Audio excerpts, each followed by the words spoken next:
Wasit rugikan Indonesia, PSSI kirim surat protes. Laga panas antara Bahrain versus Indonesia dalam lanjutan kualifikasi Piala Dunia 2026 memicu kontroversi setelah wasit asal Oman, Ahmed Alkaf, memperpanjang pertandingan hingga menit ke-99. Padahal, tambahan waktu resmi hanya 6 menit. Keputusan itu dianggap kontroversial karena Bahrain berhasil menyamakan kedudukan menjadi 2-2 di menit terakhir tersebut. Arya Sinulinga, Exco PSSI, mengungkapkan kekecewaan yang mendalam atas insiden ini. PSSI langsung bergerak cepat dengan berencana mengirim surat protes resmi kepada FIFA dan AFC mengenai kepemimpinan wasit. Ya, kita akan mengirim surat protes langsung ke FIFA dan AFC, ucap Arya. Kita sangat kecewa dengan kepimpinan wasit. Seperti menambah waktu sampai Bahrain mencetak gol, lanjut Arya. Bagaimana menurut kalian? Pelatih Jepang yakin Indonesia akan lolos ke Piala Dunia 2026.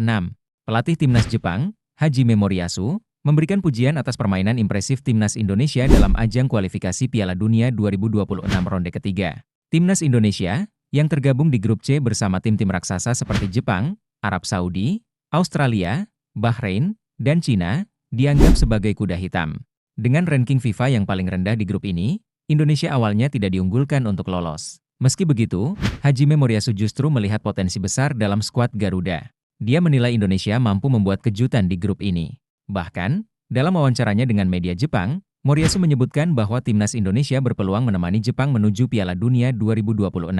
Indonesia akan lolos ke Piala Dunia 2026 bersama Jepang dari grup C di kualifikasi ketiga ini, diucap Hajime Moriyasu dengan penuh keyakinan. Pernyataan ini tentu mengundang banyak perhatian, mengingat kekuatan lawan-lawan yang dihadapi Indonesia di grup tersebut. Bagaimana menurut kalian? Apakah Timnas Garuda bisa membuktikan kata-kata pelatih Jepang dan lolos ke Piala Dunia? Mari kita dukung dan doakan yang terbaik untuk Timnas Indonesia.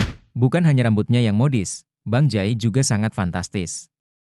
Jai Idzes, atau yang akrab dipanggil Bang Jai atau Jayadi, juga luar biasa di lapangan. Pemain keturunan Belanda ini saat ini berkarir di Serie A bersama Venezia. Jai Idzes menjadi pilihan utama pelatih di Venezia dan sukses membantu timnya promosi ke Serie A musim kemarin. Kini, dia dipercaya menjadi kapten di Timnas Indonesia. Pada 2 pertandingan awal kualifikasi Piala Dunia 2026 ronde ketiga, Jai Idzes diberi kepercayaan untuk memimpin pasukan Garuda sebagai kapten. Ini menjadi kejutan bagi banyak orang, karena sebelumnya posisi kapten dipegang oleh Hasnawi. Menurut penjelasan Pak Sumarji, anggota Exco PSSI, alasan ini tidak hanya soal performa di lapangan, tapi juga karena sikapnya yang penuh tanggung jawab. Dia, Jai Idzes, pernah terlambat datang saat jam makan malam di kelas Rom, dan setelah selesai makan, dia langsung meminta maaf kepada semua yang hadir, ungkap Pak Sumarji. Bagaimana menurutmu?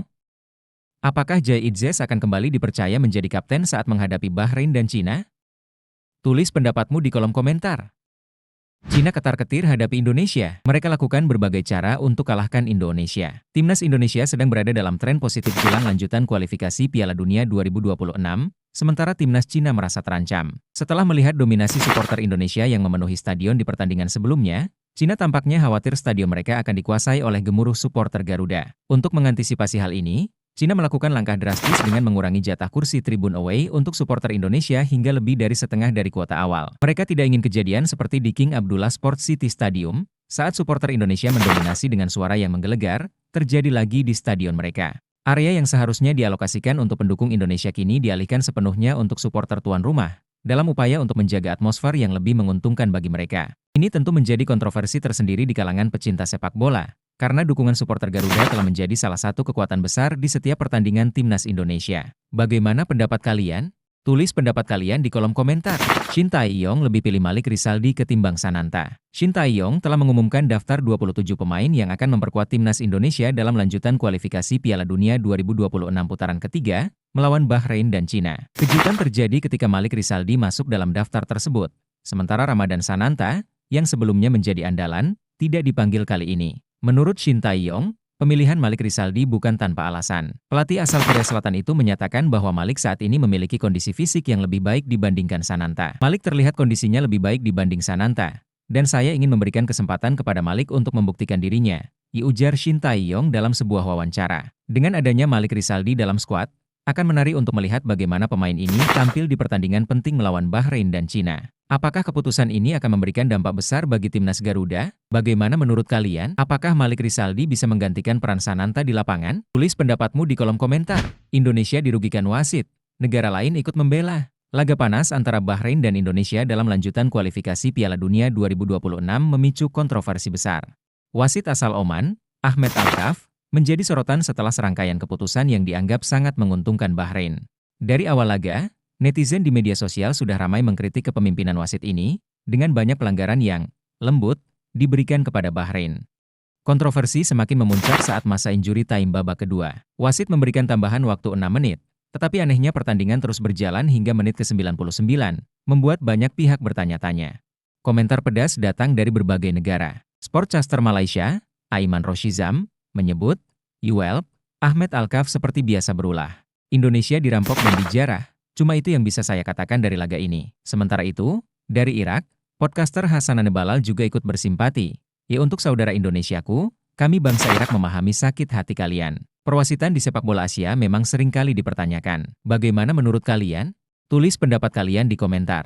Legenda Jerman, Jurgen Klinsmann memuji Indonesia. Mereka, Indonesia, sangat cerdas. Naturalisasi pemain menjadi topik panas di Indonesia, dengan banyak perdebatan seputar dampaknya bagi tim nasional. Di satu sisi, banyak yang mendukung langkah ini untuk meningkatkan kualitas timnas Garuda. Namun, ada juga yang mengkritik kebijakan tersebut. Baru-baru ini, legenda sepak bola Jerman, Jurgen Klinsmann, turut memberikan pandangannya terkait fenomena naturalisasi pemain yang dilakukan oleh Indonesia. Klinsmann menyatakan bahwa proses naturalisasi bukanlah hal baru. Klinsmann juga menyoroti hubungan kuat antara Indonesia dan Belanda yang sudah beberapa kali melahirkan pemain keturunan Indonesia untuk membela timnas. Hubungan Indonesia dengan Belanda, serta negara-negara lain, membuka peluang untuk merekrut pemain berbakat ke tim nasional kalian. Selanjutnya, menurut Klinsmann, naturalisasi dapat menjadi langkah strategis untuk memperkuat tim nasional, terutama menghadapi tim-tim kuat seperti Australia dan Arab Saudi.